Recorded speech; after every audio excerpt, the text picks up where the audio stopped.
На конкурс дети читают стихи. Кондрашина Ирина. Георгий Ладанщиков. Мороз и ветер. Выше сосен и берез ветер быстро мчался. На пути старик Мороз ветру повстречался. «Эй, постой! Куда летишь?» «Я и сам не знаю. Унесу солому с крыш, рощи раскачаю. Хочешь, вместе полетим? Затрещим, засвищем, все сметем, что захотим. Что ж, держись, ветрище!» «Ну, садись, держись, Мороз!» Прокачу как друга. Ветер дунул и понес, закружилась вьюга. «Ой, постой! Беда, беда!» Слышен скрип Мороза. Зацепилась борода за сучок березы.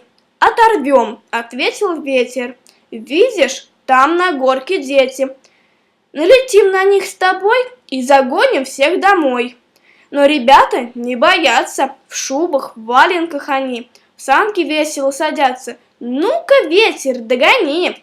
Полетел за ними ветер, но никак не смог догнать. Утомился он, а дети в санках катятся опять. «Труд пустой», — сказал Мороз.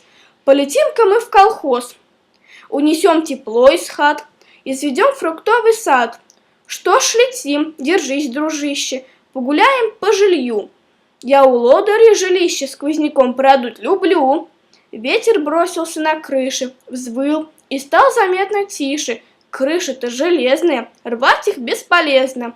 Все постройки облетели, неудачники, друзья. Нет ни трещин и ни щелей, никуда пролезть нельзя.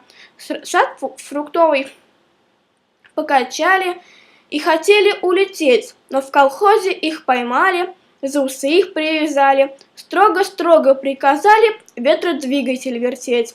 Примирился вскоре ветер, стал работать на колхоз, отдохнет и снова вертит днем и ночью.